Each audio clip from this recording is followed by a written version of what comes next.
जो काही फोकसिंग आहे, त्याचा जो गोल आहे किंवा त्याची जेवढी क्षमता आहे, आपण काय करतो, तुला 100% पैकी तुला 90% आलेच पाहिजे, 93% आलेच पाहिजे, 94% आलेच पाहिजे, हे आलेच पाहिजे, तसा अभ्यास करच, एवढं करच, force, don't force too much. त्यांच्यावरती एवढा पण प्रेशर टाकू नका की ते अभ्यास करता करता ते स्वतःच म्हणतील, अरे जाऊ दे यार अभ्यास, यार काय यार हे मी करतोय प्रामाणिकपणे, मी करते प्रामाणिकपणे अभ्यास, तरी पण तेच होते. प्लीज करू नका. कारण की मी काही अशा एपिसोड थोडा मी लाईव्ह बघितले, त्याच्यामध्ये फक्त काय एवढंच फक्त विषय आहे की ठीक आहे ना, आपल्याला, मी असं म्हणत नाही की आपल्या घरामधली मुलगा किंवा मुलगी आपली चांगल्या पर्सेंटेजनी पास झाली नाही पाहिजे किंवा त्याने तो जो गट गाठायचा आहे तिथपर्यंत नाही गेला पाहिजे, गेलंच पाहिजे. आपल्याला एज्युकेशन इज मस्ट. पण एज्युकेशन इज मस्ट त्याचा अर्थ हा थोडी होतो की तुम्ही एज्युकेशन फॅमिली, आता आई वडिलांचं काय चुकतंय, मी चुकतंय असं म्हणू शकण्यापेक्षा मी असं म्हणेन की ते करेक्ट करणं गरजेचं आहे की तुम्ही जास्त ओव्हर अपेक्षा करताय. अपेक्षा करता तुम्हाला तुमच्या मुला आणि मुलगीवरती भरोसा नाही का की बाबा अभ्यास करणे, हा ठीक आहे, काही असे स्टुडंट्स असतील ज्यांना रिपीटेड सांगावं लागतं. Everybody doesn't have that IQ level, हे लक्षात घ्या. सर्वांना तो IQ लेवल नाही आहे जो तुम्ही विचार करताय की हा माझा मुलगा समोरच्याचा, माझ्या बाजूवाल्याचा मुलगा 93% पास झाला आणि माझा मुलगा फक्त 60% पास झाला. अहो तुम्ही कम्पेअर कोणाला करताय? कम्पेअरच करू नका ना. कम्पॅरिझन कशाला करायचं आहे? लाईफमध्ये बदल आणायचा असेल तर आपल्या भविष्यामध्ये आपल्या जी मुलं आहेत ते पण आपल्यालाच बघून आपलं पुढचं करणार आहेत ना. तुमच्यावरती प्रेशर टाकला होता का कशी? ठीक आहे, तुमच्यावर प्रेशर टाकला होता, तुम्ही प्रामाणिकपणे एकदम सर्व काही केलं, याचा अर्थ हा थोडी होतो की तुम्ही पण तुमच्या मुलांना प्रेशर टाकलं पाहिजे. प्रेशर टाकण्यापेक्षा तुम्हाला एवढं म्हणायच्यापेक्षा मी म्हणतो you have to execute them. अभ्यास करायचा आहे आणि चांगल्या मार्काने पास व्हायचं. सोपं आहे ना. अभ्यास करायचे आणि चांगल्या मार्काने पास व्हायचे. चांगल्या मार्काने पास व्हायचं जर आपण त्यांचं मनोबल वाढवा, त्यांना मोटिवेट करा. म्हणजे मी एक शॉर्ट थेरपी सांगतो. जसं सकाळी येतात शाळेत किंवा कॉलेजला जाताना जेव्हा ते फ्रेश वगैरे होतात ना, तेव्हा त्यांना, काही पोरांना सवय आहे, काही पोरांना सवय नसेल तर त्यांना सवय लावा की आपल्या वरिष्ठांचे पाया पडा, देवाकडे नमस्कार करा, जाताना एकदम स्माइली जा, टेन्शन फ्री ठेवा. एक्झाम असेल तरी चालेल पण फ्री राहू दे, मेंटल फ्रीज ठेवा. घरामध्ये ज्या वेळेला एक्झामचे पिरियड असेल, आपल्या मुलांची जेव्हा एक्झामची पिरियड असेल त्यावेळेला आपल्या घरामध्ये जरा काटकूट नाही पाहिजे. त्यावेळेला शांतता पाहिजे. त्यावेळेला घरामध्ये वातावरण एकदम पीस अँड हॅपी, एकदम रिलॅक्स पाहिजे. अशा काही गोष्टीवर आपण फोकस कधी करतच नाही. आपण फोकस काय करतो, माझ्या मुलाने माझ्या मुलीने अभ्यास केला पाहिजे, तेवढे टक्के आलेच पाहिजे, आणि ते हे आणि आपण लोकांना सांगायला जातो. अहो लोकांना काय सांगत सुटता? आपण कुठली लाईफ जगतोय? लोकांना सांगायची लाईफ जगतोय का? लोकांना आपण सांगायचं असेल ना तर आपण हे चुकीचं करतोय. We don't have to give any description to anybody. आपल्याला लोकांना सांगायची गरज नाही की माझ्या मुलाचं असं आहे तसं आहे तसं आहे. अहो लोकांना दिसू द्या.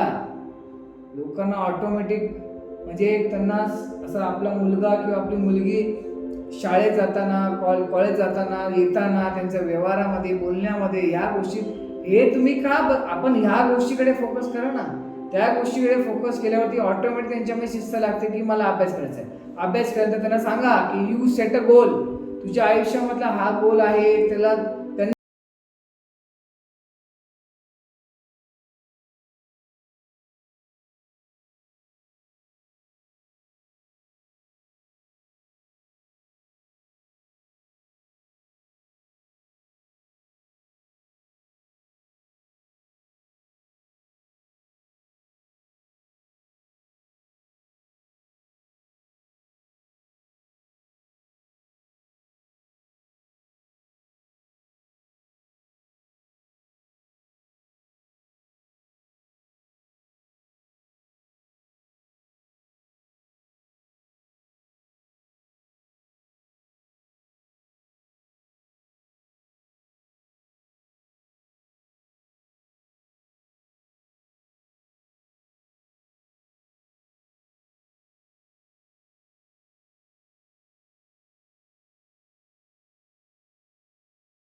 80% 80% ती घेऊन पास झाली आणि पुढच्या वर्षी ती माझी मुलगी 70% पास झाली, तर तुम्ही तिला काही गेल्या वर्षीप्रमाणे या वर्षीप्रमाणे का तोलायचं का? नाही ना.